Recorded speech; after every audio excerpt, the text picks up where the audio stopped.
Welcome back. We're with Kevin Annett, who is the Field Secretary of the International Common Law Court of Justice.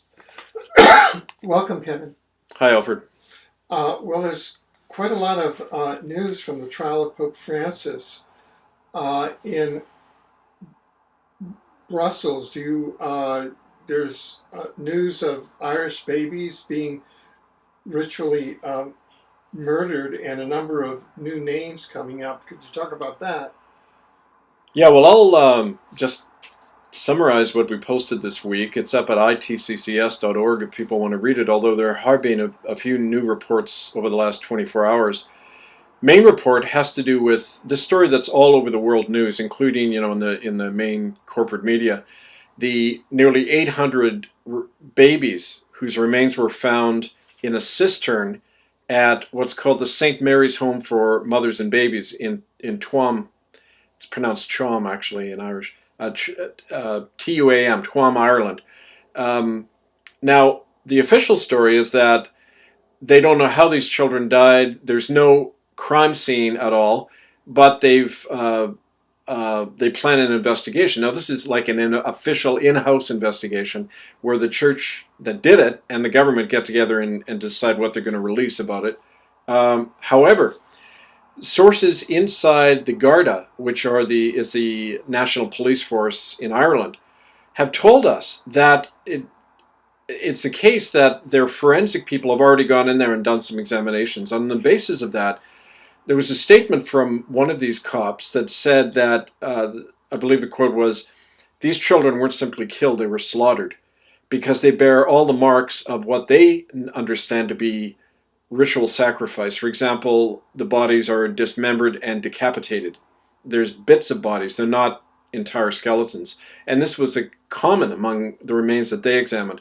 So obviously there was strong evidence that there were ritual killings of babies going on, which fits the pattern of this Ninth Circle cult that operates within the Roman Catholic Church and which has been documented and described already in the evidence before the Common Law Court in Brussels.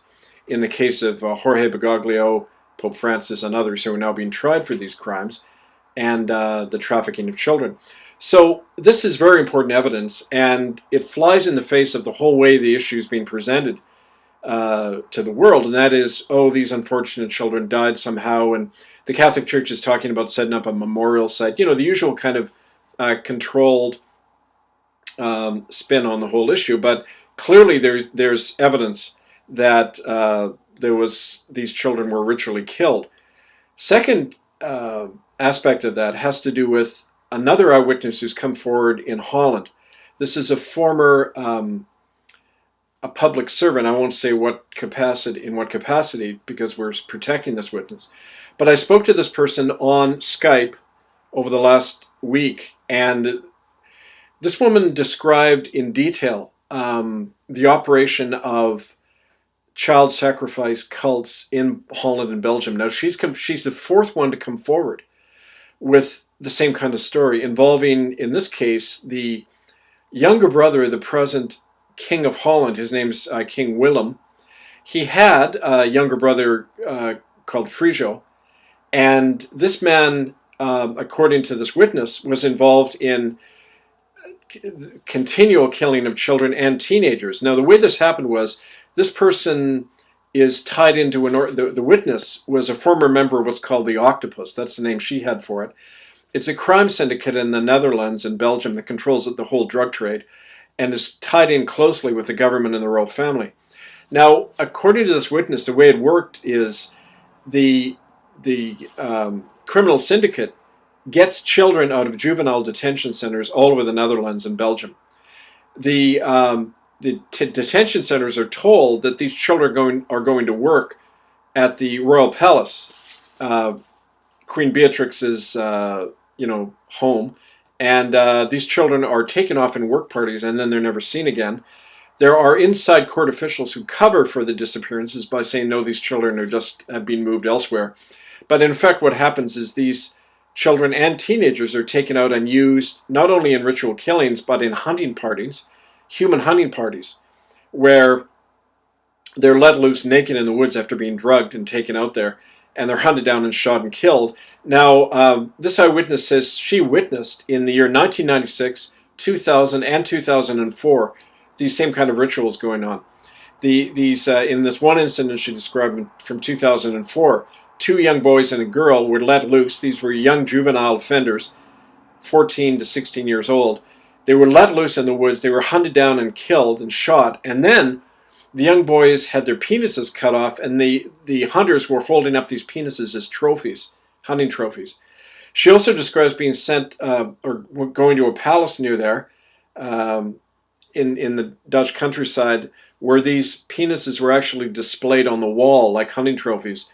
Now, she said people who were involved in this one incident included the present Prime Minister of Holland. His name is Mark Rutte, R-U-T-T-E. George Soros, the multi-billionaire, who's a friend of this Prince Friso. Her name is Mabel Wiss-Smith. And Prince Friso was there taking active part in it. Former judges, the head of the military, a guy called Dick Berlin, and the hunting party itself in Holland and Belgium were being guarded by soldiers. And in fact, one of these former members of the military, the Belgian military, is also willing to come forward now and confirm this. But the interesting thing is Friso himself died last year. There was a so-called skiing accident in Switzerland. He was brought back to a hospital. He was recovering, and then he died quickly in the hospital. So we think, as with the case with William Coombs and others, this was just a killing in the hospital to get rid of somebody who may have talked, because apparently he was killed soon before Laurent Louis, the Belgian member of parliament, was about to name him and others as part of the insiders in the government-run and royal family-connected child trafficking networks in Belgium. If you remember, he named members of the government. In fact, several of the same members that this woman has named. And we think that that's why Friso himself was killed, and why Laurent Louis is now facing charges and possible imprisonment for naming all this. So one final point on this new witness from Holland. She said in one incident she saw Friso talking to somebody who, unlike the rest of them, were not speaking Flemish or French, and he was referred to as the Irishman. He was a cardinal or a bishop, a fairly high prelate in the Catholic Church, and he was called the Irishman. So that's an interesting link as well with Ireland. Right. So this begins to connect not only the Catholic Church, but also the monarchies, other monarchies, the Dutch monarchy and the Belgian monarchy. Does the tribunal have any plans to name them as defendants in a future action in Brussels? Well, that's really up to the prosecutor's office. I can't, speak Yeah. for them or anything. I'm just kind of an advisor to them. I'm feeding them a lot of this information and evidence. But it's clear that the initial case having to do with the three defendants, Pope Francis, the Archbishop of Canterbury, Justin Welby, and the head of the Jesuits, Adolfo Pachon, who, by the way, has already announced his upcoming resignation after being indicted in our case. All three of those were connected to this Ninth Circle ritual cult and the child trafficking. Clearly, the case has evolved much beyond that now, and there's going to have to be spin-off cases, if justice is to be served, around all this evidence is pouring in now. So I would imagine, I couldn't imagine it not happening, considering all of this, the solid eyewitnesses, the documentation, and now this whole possible forensic evidence coming out of Ireland of children, babies, newborn babies who themselves appear to have been involved in some kind of ritual slaying. Now, on your last trip to Brussels, you were able to meet with the former Belgian MP, Laurent Louis, and he was brought up on charges in a kangaroo court, a fraudulent proceeding, at which sentencing is going to occur only 4 days from this interview. Today's the 13th of June, and on the 17th of June, these were kangaroo proceedings in Brussels, in which he was sentenced to a 20 months suspended sentence and €50,000 fine for having in Parliament, under his parliamentary protection, stated that the Belgian Prime Minister, who has since resigned, was a pedophile. And in fact, now all of this evidence has been unearthed, at least at a prima facie level, by the tribunal. And you're going to be in Brussels in just about a week's time. Do you plan to bring this evidence, this prima facie evidence? Obviously it's going to the court, but at least to former MP Louis, and to the courts there, and to the media there, so that they can see that there's been significant attempt to cover all of this up. Yeah, definitely. The thing about Laurent Louis to understand is that he's been targeted and he's a public figure, but there's many more people involved in this movement. He's part of something called Debout les Belges, Rise Belgians. And talking to some of his people, they want to expand this now. They don't want to be simply a political party anymore. They want to create a whole movement, a social movement in Belgium and the Netherlands to confront this wider issue of the criminality of state and the royal family, and obviously the church as well. So even if Laurent is put away, what we find is it tends to feed this uprising and this movement. And in fact, an example of that is I've had increasing numbers of emails and calls from Europe, people saying, when are you coming over? I want to volunteer for sheriff training. We need common law courts going. These are from areas where traditionally there is no common law, and there's no understanding of that. Our number of volunteers is well over 300 now, people who want to do this common law sheriff training. And so it'll be an impetus to this whole thing. Every time they come down on one of us, as we saw with David Compan, Vivian Cunningham, people who've been put away in mental institutes for naming these royal family members as criminals, that just feeds our movement. As a matter of fact, now in Coventry, on June 21st, they're having a big conference of over 200 people. Whereas before, a few months ago, Alfred, they had maybe 15, 20 people. Now they're able to have 200 delegates at a conference because people are coming out of the woodwork now. This has really captivated a lot of the interest and imagination of people, to confront the criminality of the state and the churches and to say enough's enough. So I see this as blossoming. And just on that, leading into, kind of the next issue I wanted to talk about, the common law sheriff training. We understood early on that a lot of people had a lot of heart and commitment, but not a lot of understanding of the common law. So we didn't want to put up barriers for people. We wanted anyone interested in stopping these criminals to begin to get active. So the court put out the idea, and the prosecutor's office actually suggested to me when I was meeting to them, that we set up these community, what they call direct action units. So people who want to intervene and stop these satanic rituals, stop the murder and the rape of children, should get involved and take action to do that, because we have every right under common law to do that. When there's children being harmed and the police are standing by and letting it happen, we have that obligation as citizens to perform citizens' arrest to do that. So we have information now that these satanic rituals connected to the Ninth Circle will be holding their next covens, the major ones, at the two churches in particular, Pro Cathedral in Dublin and Marie Reine de Monde Cathedral in Montreal, on August 15th and possibly August 25th, which is the new moon. That's usually when these rituals are held. There will be groups going into those cathedrals, seeking out those rituals and shutting them down, and arresting those responsible, charging them with murder, and arraigning them before the court. The common law courts are being formed in Dublin and Montreal, in dozens of places now all over the world. So I want to say to people, we can take direct action now to save the lives of these innocent children, and we have that obligation. If it requires deputizing police to do it as well, we're going to be doing that, but we're going to have these trained common law sheriffs. We have a core of professionals who are helping us in this training. And if you want to be involved in that process, write to the main office at itccscentral@gmail.com. These actions will be going on starting August 15th. Right.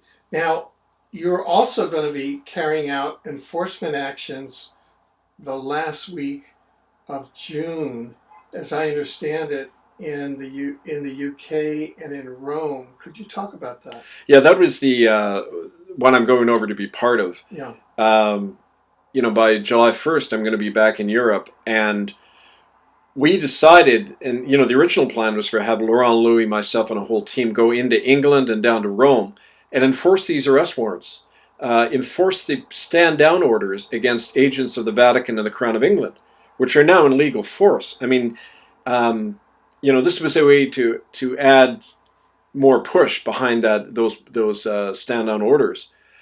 Basically, that these officers, the police officers, the judges, all of them are serving criminal bodies, and they need to stand down from their office and not be part of that criminal conspiracy. And that was the original plan. Now, whether or not Laurent Louis can do that with us still, it doesn't really matter because we're going ahead anywhere. We're going to be an organized delegation going to London and Rome, like I mentioned, and that's going to be filmed in real time. With a television crew in England that have agreed to be there with us. And so that's going to add more fuel to the fire, if you like. It's going to be confronting these institutions directly, and we'll be holding press conferences and actions right at Buckingham Palace, right at other key locations, including at these places where the Ninth Circle are continuing to hold their hideous sacrifice of children on those dates and at other times. Will you be making a stop in Ireland at Schwam during this trip? Yes, as a matter of fact, there will be an event in Ireland separately, being convened by the several dozen volunteers we have in Ireland, announcing a common law inquiry into Chom, the murders at Chom, at the St. Mary's home. We're going to be demanding that the Gardaí either help us or stand aside. Otherwise, they will be accused and charged with obstructing justice and with colluding in a criminal act on behalf of the Catholic Church and the government of Ireland, which is clearly helping to cover up this evidence. It's a crime scene, and they're stopping any inquiry into it. So that's a separate thing that'll be going on in Ireland with the convening of the Irish Common Law Court. Right, right. Now, in the midst of all this, there is also the convening of a constitutional convention here in Canada for the Republic of Canada. And that in itself is an enormous historic undertaking. So could you tell us about all of that and the history of it and where that is going? Well, that's a particularly exciting aspect, not just because I'm a Canadian talking about this, but it's the next logical step from all of this. When we say that the Crown of England, the head of state of Canada, is a convicted felon, and not only for that reason, but because of a whole history of fraud and criminality and genocide committed by the Crown and the Vatican and its various affiliated churches, like the Church of England and the United Church of Canada. For all those reasons, Canada doesn't exist. It's dissolved, in effect, as a lawful political and legal entity. It has to be reconstituted on a lawful basis. And that's not only to follow international law and what's right and just, but also to give sanction and legitimacy to the common law courts that are forming across Canada. There needs to be a constitutional framework. When we say we're setting up common law courts, it isn't just an action of citizens. It also has to have a constitutional basis for it. Just like in America, in the Fifth and Sixth and Seventh Amendments to the Constitution, it ensures every citizen the right to a speedy common law public trial, jury trial. That's a constitutional right. We need the same thing in Canada, but we can't do it under the auspices of a criminal body like the Crown of England. So in effect, what's happened, Alfred, is in Winnipeg, there has been a group working for several months to convene a constitutional convention. This will be announced September 1st. It'll be actually convened during October, the last week in October, hopefully to announce the actual creation of the Republic of Canada sometime around the end of October 2014. There's already groups in nearly every province electing delegates, bringing, there's been a a draft constitutional and Declaration of Independence that's already out, being looked at and amended and debated all across the country. And if people want to get a copy of that and be part of this very historic process, you can write to Republic of Kanata, that's Kanata, Republic of Kanata at gmail.com. And it's actually pronounced Ganata. It's actually a Six Nations word where the word Canada comes from. The Six Nations Confederacy had that word. It means our village. And, philosophically, it's in line with what the common law really is about. It's about villages or communities of people as sovereign men and women deciding their own destiny, not nations, not corporate entities like Canada, these churches that historically have been committing crime in the name of us. This is a great time to put all that aside, to cleanse ourselves of that whole genocidal legacy and start again.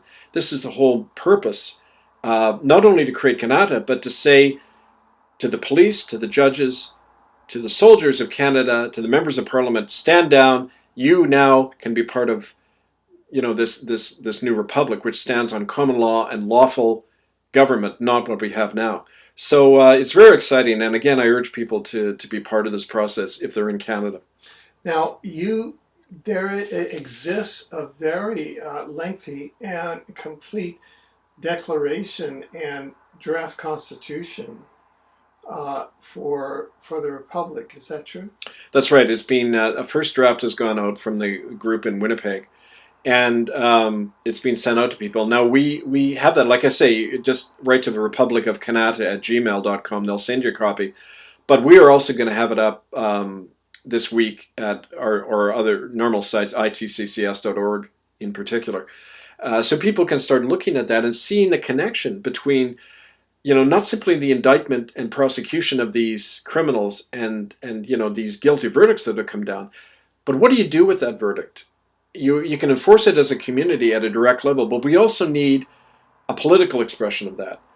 And what's really a spiritual expression of it as well, because we're saying as people, we don't have to be part of this criminal history anymore in these institutions. Here is an alternative that people are creating from the ground up. And that's what's really embodied in this two things: the Declaration of Independence, but also the draft constitution for the Republic.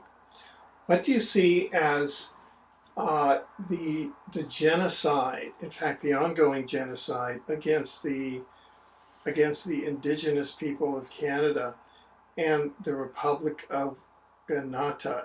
Is that sort of a prime mover of this, or? Very much. As a matter of fact, one of our members, Joshua Lamens, is in Ottawa today, and he's taken his staff with him as an Indigenous person. And he says, in the name of the Federated Republic, he's planting that staff there and reclaiming that area for the Republic. Now, we're going to have that up. That's going to be broadcast on YouTube today when Joshua does that.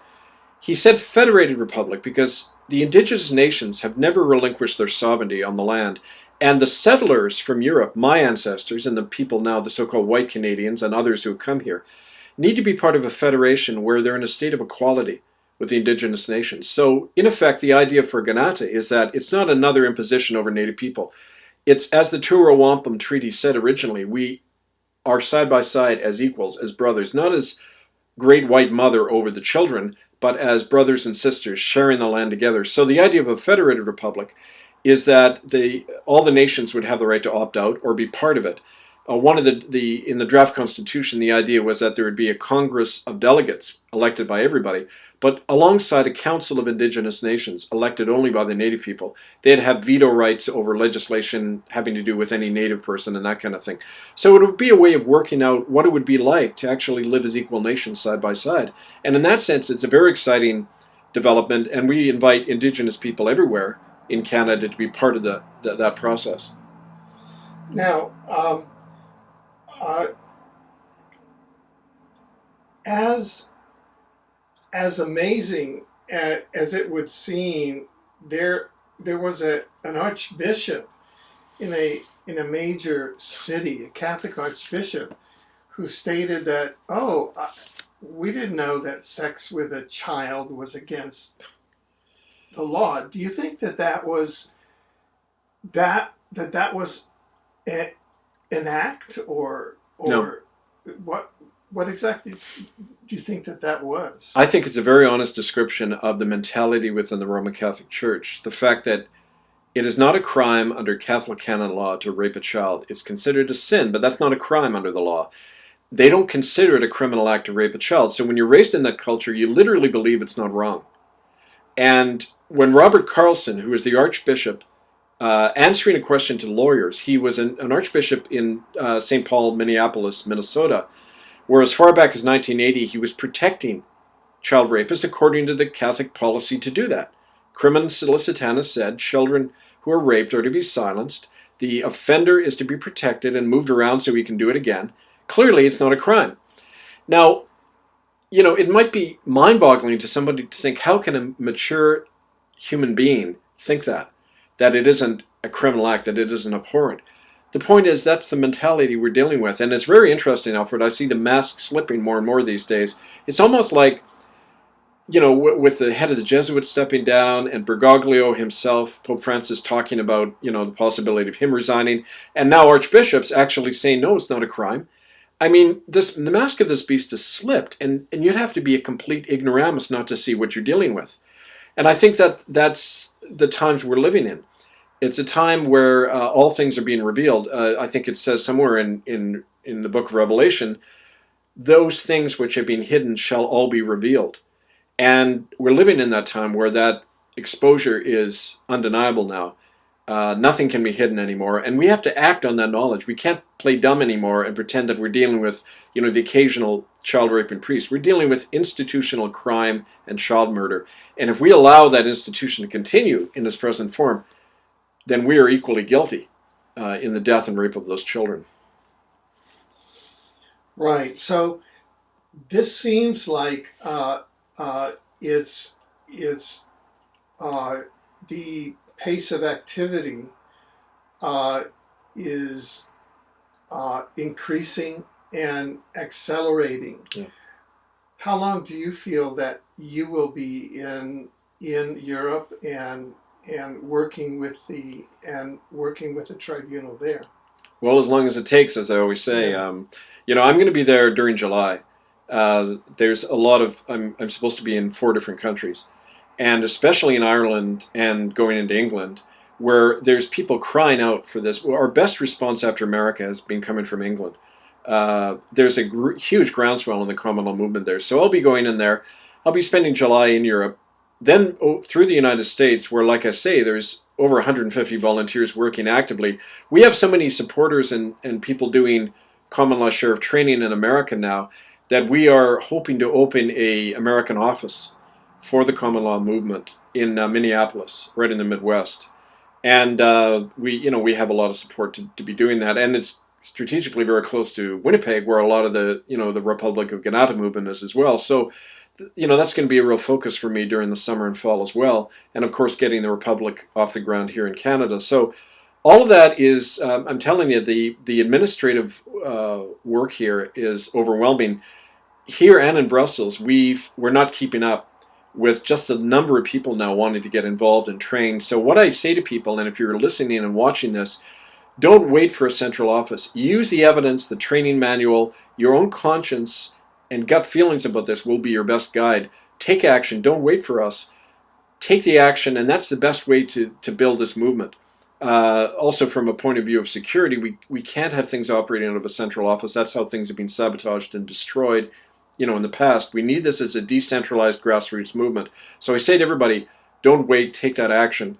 And again, write to itccscentral@gmail.com.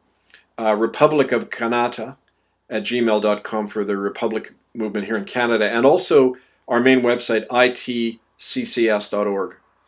Now, and people can find the training manual again where? At itccs.org.